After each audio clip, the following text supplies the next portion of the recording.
We're rolling.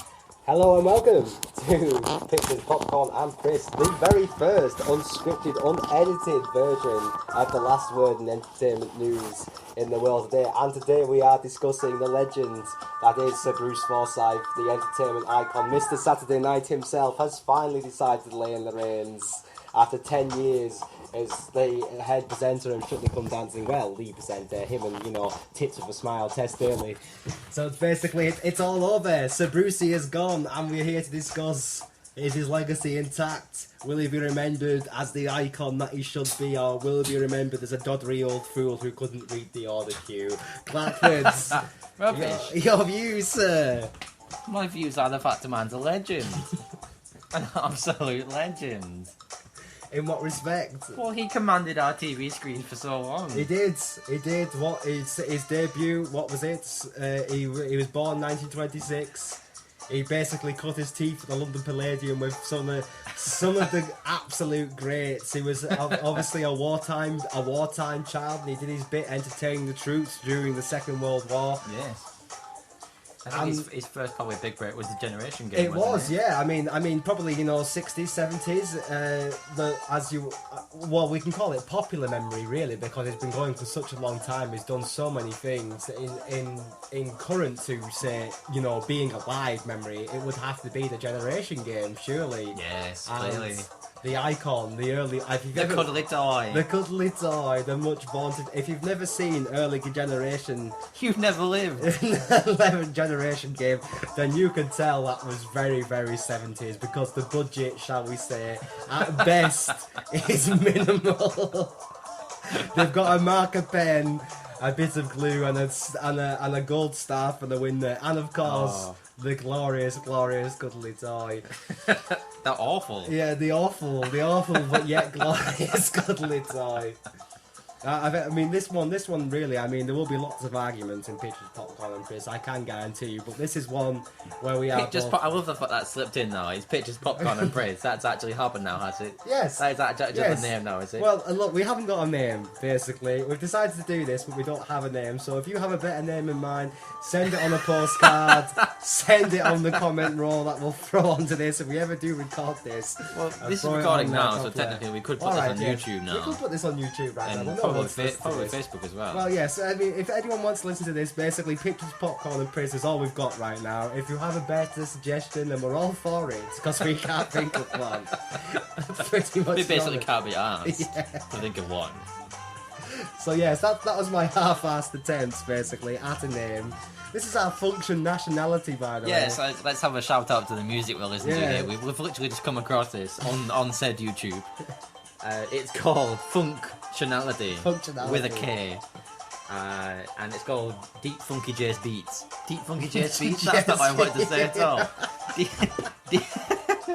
Deep Funky Bass... No. Deep Funky Jazz Beats. How is that difficult to say? It's mixed by DJ Dimzer, and that has literally nothing to do with Bruce Forsyth, so we're already off topic. Yes, thank you, Mr. DJ Dimzer. You've become the very word for Pictures, Popcorn and Priss, and you've only been on 45 seconds. Right, anyway, Sir Bruce Joseph Forsyth Johnson, CBE.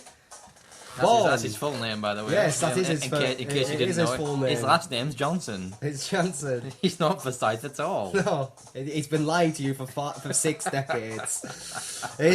Not only has he got a fake hairpiece, he's got a fake name too. Well, I think the hairpiece, that's still, I think it's something. Oh, you do not think that's real? I want to believe it's real. Oh, come on. I still believe in Santa Claus. It's if you're listening to this and you for some reason you're wondering, just Google him right now and look at that hairpiece. There's not a count in hell's chance that is a real hairpiece. It's a high quality wig if it is a wig. Look at it. I'm saying, right, he's been boning Miss World for 40 years, and there's no way he's been doing that with a rug on his head. Oh, bollocks. It's Brucey. He can pull wherever he wants. It's true. It's true. He's the man. Do you want to run through the man's names? He has many of them. Yes. Yeah, just purely for like, everyone knows Bruce or Brucey by a different name, and we're going to give you now a quick list of all the little names he's been known as. This is according to Wikipedia. You can look this up yourself. We're not bullshitting here. It's other names. We have Brucey with IE, Brucey EY, Bruce Johnson, Bruce Forsyth, Johnson, just on its own. We have Boy Bruce. That's Boy Bruce. Bit He's of fucking 86. bit of a sinister one, that one, I think. 86. How could you call him Boy Bruce? This is my personal favourite, the Mighty Atom. Where the fuck did that one come from? We have Mr. Entertainment. That's a fair, fair play. That's fair enough. The Fair man is play. Mr. Entertainment. Mr. Saturday Night, obviously. And we have Sir Brucey, but spelt both ways with IE and EY. I think it's maybe that's maybe regional dialects, which I speak. No, on a serious note, keep it there for 2 seconds, Cliven. And on a serious note, I think that speaks volumes of the man's popularity because he's probably got that many nicknames.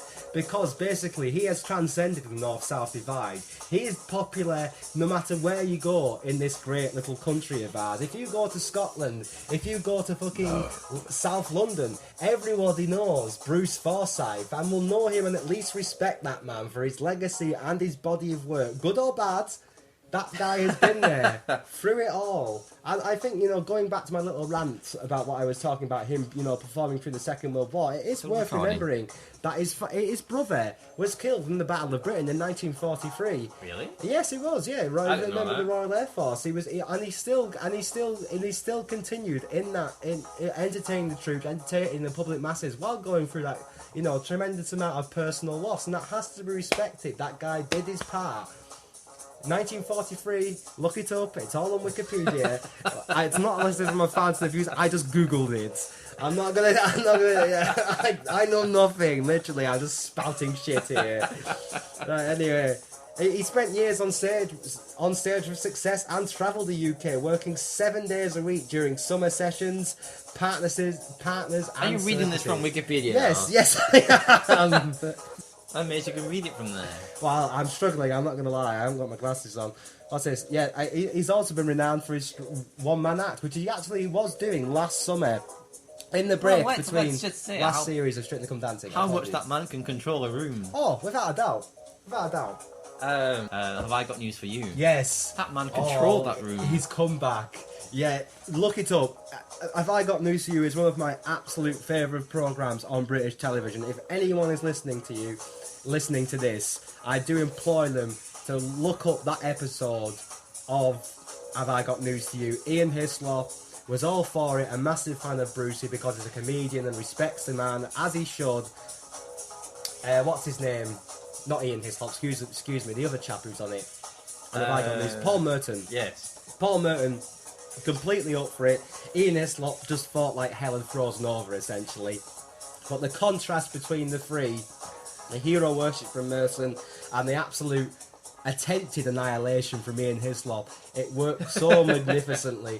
Bruce turned it into a massive episode of Generation Game. Well, he literally did. This has reminded me. Absolutely fantastic. 2003 it was, and again in 2010. The 2010 one is beyond cringeworthy. Please don't watch it. But in the 2003 one is epic. In the 2010 one, he sings to that female comedian. He did a parody he of her hair and starts dancing with it. Only he could do that. Only he could get away with it. Yeah. He did a parody of his Play Your Cards Right. Yes, he did. He did. Have I Got News for You, incidentally, has just returned for its 47th season. We talked about the Generation Game, but really, I suppose, was his main one after that not Play Your Cards Right? Play Your Cards Right, yeah. And he did... obviously, there's The Price is Right. The Price is Right as well. That was like his Price is Right is when he really found his feet for me. Yeah, well, he didn't like The Price is Right though. What? He hated doing it. What? Yeah, he didn't like it because he didn't have. Oh no, so I tell lie. It's Play Your Cards Right. He didn't like. He liked The Price is Right. Yeah, I'm not Play surprised. Your Cards Right. He disliked because he didn't have the interaction with his audience. And he didn't have the best of times with the chap who directed it. Of course, that was for ITV by that point, and he had very publicised problems with ITV throughout his entire tenure with the company. He essentially didn't get on with the director who tried to treat this icon of British entertainment like some kind of, lackey from Celebrity Big Brother. And it just didn't. It just didn't work. It just did not work. I mean, you can watch it. It's entertaining, but is it pure Bruce? No. Why is it not pure Bruce? Because he's not taking the piss out of the audience. And if he's not taking the piss out of the audience, it ain't cricket. Not necessarily the audience, just the guest. The guest itself, the audience, whatever. He does it on Strictly now and again, but he knocks the judges now and then. Right, we have to talk about it. I'm sorry. 10 years. Let's not get ahead of ourselves. Surely we're building ourselves up to this moment. Alright, okay. Well, I don't know much about this fucking. Well, you can't. But dancing shite that he's involved in now. It's a legendary show, and you get the hot chicks on it. Fucking some of the female dancers on that. My God, they'll bite the back of your hand, vulnerable. At the same time, you've had like Abby Clancy, Holly Valance. Please stop me if I miss a few here. Literally, some about sausage hunters as well. Can I say sausage hunters? I don't mean it in a derogatory way. Big up the sausage hunters. There's been some hot beefcakes on there as well. There's a bit for everyone on there. And there was of course, the bit of controversy a few years ago when he replaced, what's her name, Eileen Phillips with Darcy Bustle, and Brucey handled that magnificently. But there was a couple of seasons ago when I think it was a cricketer. What's his name? He was Mark Cavendish. Not Mark Cavendish. That's a swimmer. Yeah. What's his name? Anyway, the cricketer that was the cricketer. The cricketer. I think it was Ram Prakash. Anyway, he was on Strictly and he was dancing with this woman. Making names up. No, it was right. Look it up. If it's not Ram Prakash, it's close to Ram Prakash. Anyway. Ram Prakash? Who the fuck's Ram Prakash? Fucking Ram Prakash.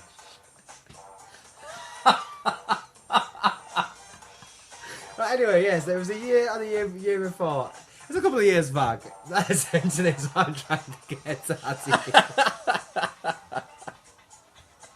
And he got wrapped up. He got wrapped up in the wire that the thing that's clasped upon their bosom so they can speak to the presenters. What is it? The microphone. That's the. Yes, bravo. And he got collapsed up in that, and they had to stop. They were doing this I think it was a rumba. Very hard Latin dance to do, by the way. Incredibly difficult Latin dance to do. And they were a quarter of the way through the rumba, and they had to stop. They had to stop because basically they got tangled up. Brucey waltzed on, and the female professional dancer was so apologetic. She was horrified because she knew it was a good routine. And he was like, "It's all right, dear. It's live TV. That's what's happened." He turns to the band and he goes, "Can we do it again?" They nod. He turns to the director and goes, "Can we do it again?" He nods, and they fucking did it again. Perfect transition, and only a proper master could do that. Only he could do that. Only Sir Bruce Forsyth could do that. The man, and the good news is he's not completely retiring. The rumours that he is completely retiring, I can tell you right now, absolute bollocks. What? No, he's not completely retiring, not completely. He's retiring from that programme, He's retiring from that programme on a weekly basis, but he's going to be there. He's going to be there for the Christmas specials. This is the perfect segue. He's going to be there for the pre-recorded because I stuff. believe that he's going to revive the programme that you probably love the most. Price is Right. You're obsessed with the price. It's not going to happen. He's 86. It's not going to happen. I'm telling you, he can still do that show. I'd love to see it happen.